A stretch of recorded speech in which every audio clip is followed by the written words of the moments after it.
I wish I had titled this sermon Under Construction, because as the story for all ages this morning has demonstrated, isn't everything under construction rather than being done?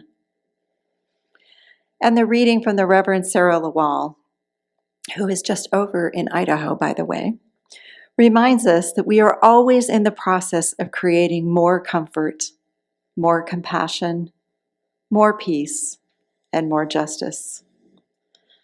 This morning, I wanted to spend some of our time together thinking about where we are in the interim ministry process and what many of you have been asking for as the fellowship continues to recreate itself after the COVID shutdowns in the years of 2 years past.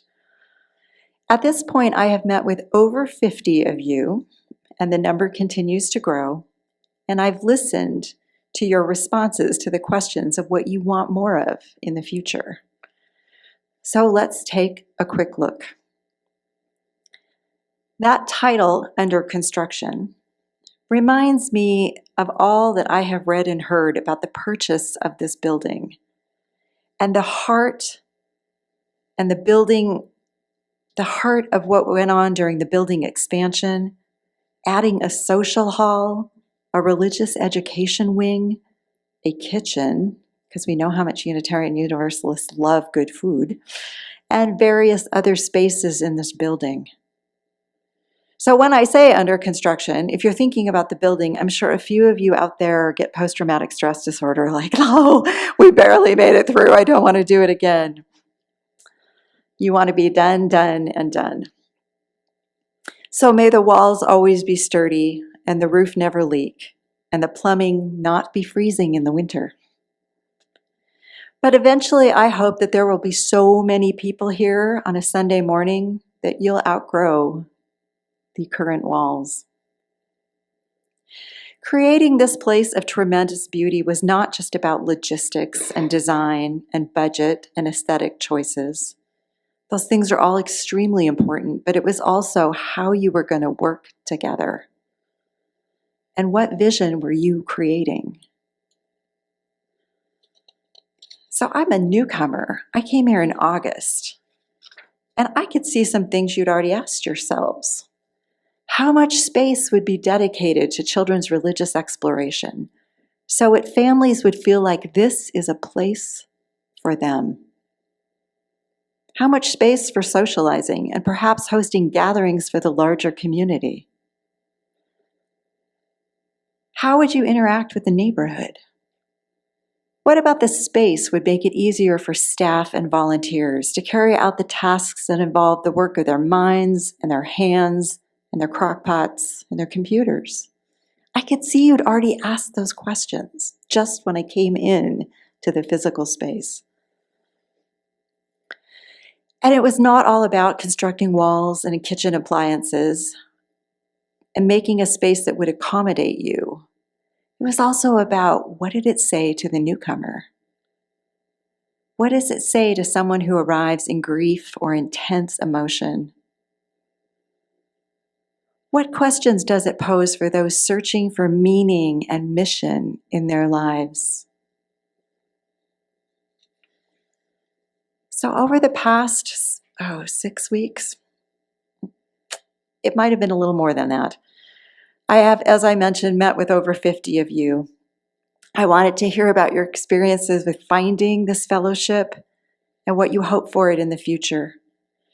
And many of you mentioned exploring deeper connections with the people here through small group gatherings, such as bringing back circle suppers, re-engaging the spiritual pluralism project, having small group ministry and book discussion groups. So no matter what a person's belief, there was always somewhere to land. While the topics and interests may vary, what they all had in common is exploring who we are as individuals, using the help of community. We are social beings and seekers of living an ethical life. We want to broaden our thinking, and we do that by discussing with others. Some of you want a deeper relationship with the divine mysteries. Some of you just wanted to know your place in the community, on the earth, and possibly in the cosmos.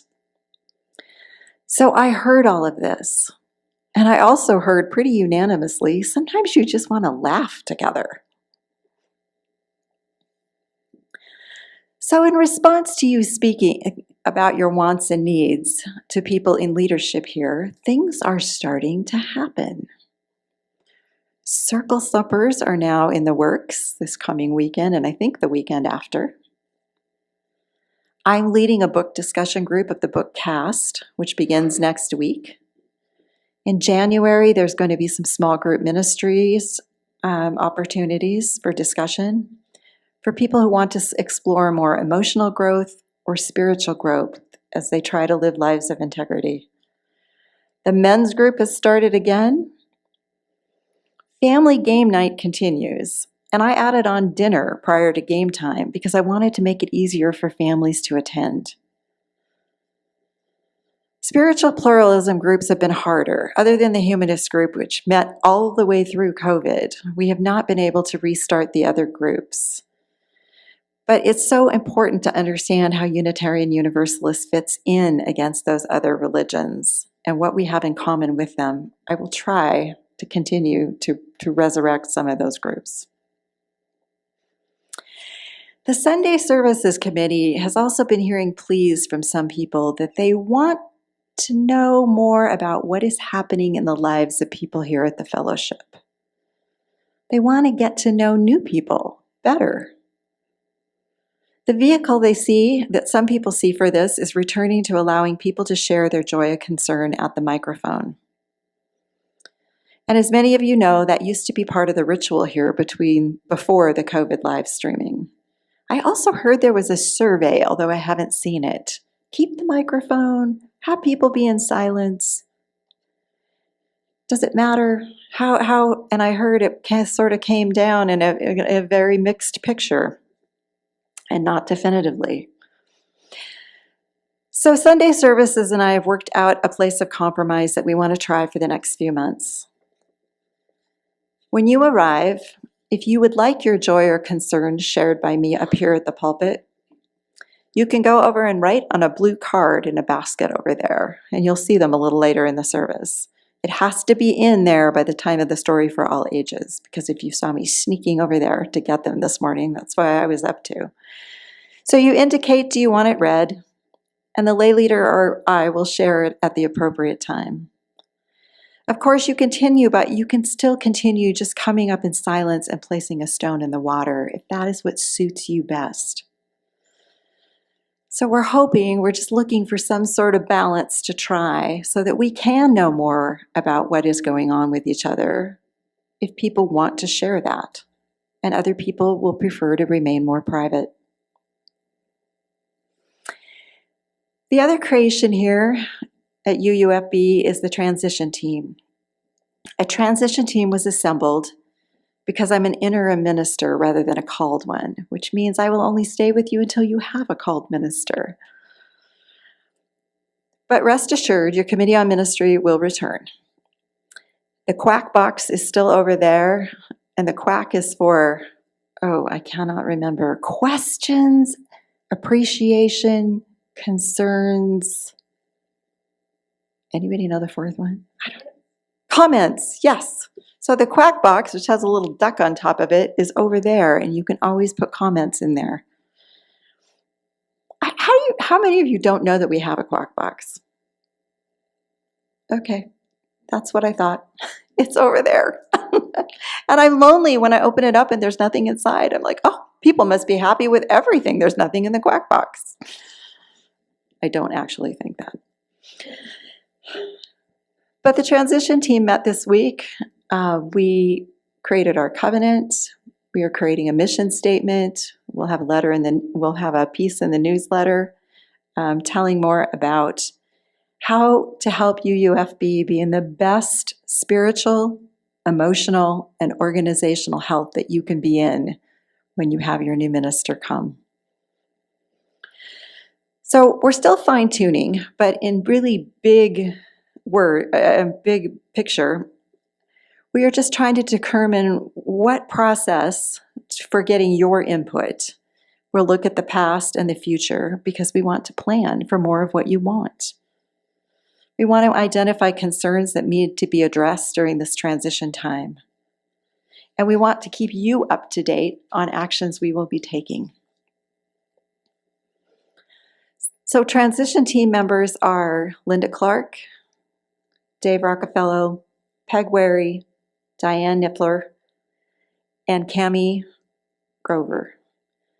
The board has also been very, very busy this late summer and fall.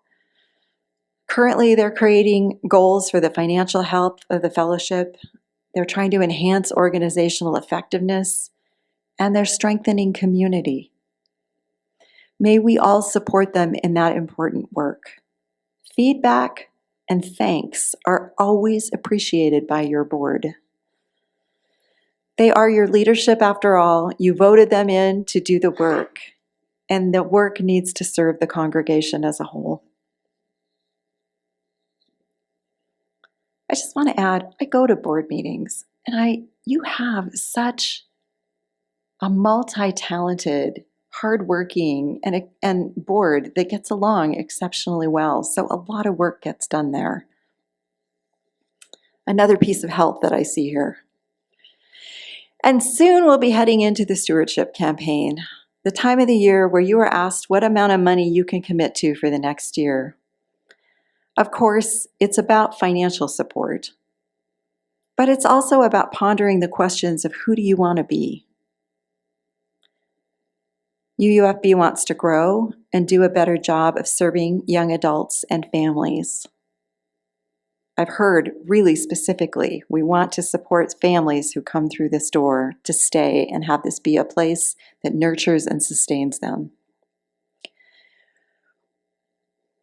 So how are we going to fund all we want to do?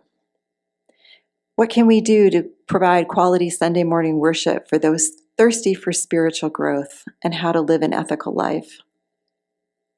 That means supporting administration and other parts of the worship team. How do we serve people who come into our sanctuary hurting? What kind of follow-up can we do? How do we value our staff who live with skyrocketing costs in Bozeman? These are all questions of the stewardship campaign that you'll be able to ponder through the month of November. And the last category I want to talk about today as we visualize building what we want for the future is anti-racism and anti-oppression work. As of the past few years, my favorite Unitarian Universalist principle is not the first or the seventh, it's the second one. Of course, it's greatly informed by the first principle of everyone's inherent worth, and the seventh about the interconnected web of all existence. But I keep going back to the second principle, which is our promise. We affirm to promote justice, equity, and compassion in human relations, and relationships.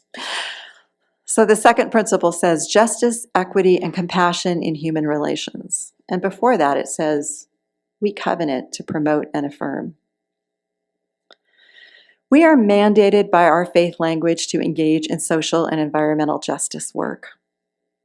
Right now, the Unitarian Universalist Association, our huge umbrella organization, is asking all of us to engage in anti-racism and anti-oppression, first, self-education, because we don't know all of what we think we know, because that's human nature. Stay tuned for my first sermon in the month of November. The UUA is asking us to do much better and to do what we can in our hearts, in our discussions with one another, and in our wider world.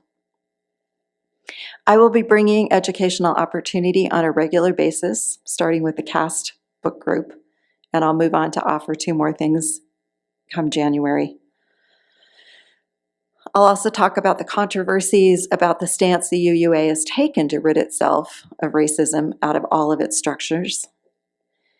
And also they're asking us to consider the adoption of the 8th principle that demands this work, because they believe the first 7 have not been adequate to get us to do the work. So there's a lot to think about and discuss. And you get to have opinions, of course.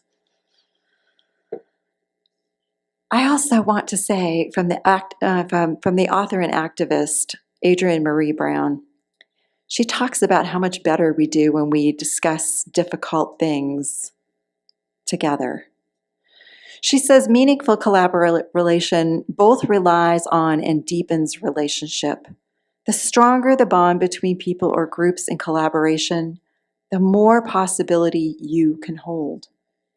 In the beginning, this work, notice who you feel drawn to and where you find ease. And notice what challenges you. Who makes the edges of your ideas grow or fortify? I find that my best work has happened during my most challenging collaborations because there are actual differences that are converging and creating more space, ways forward that serve more than one worldview.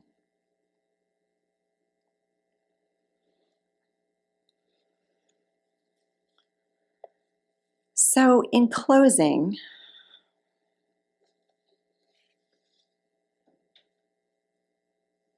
the most important takeaway for you today is how you are going to support reinvigorating our fellowship. We're in good shape. I hear that first and foremost. But we've also been through so much. We've taken so many steps back with COVID. How do we reinvigorate and go forward? How do you fit in with building more programming, more social connection, overcoming obstacles, and growing more comfort, more compassion, more hope and healing, and more peace and justice? Blessed be.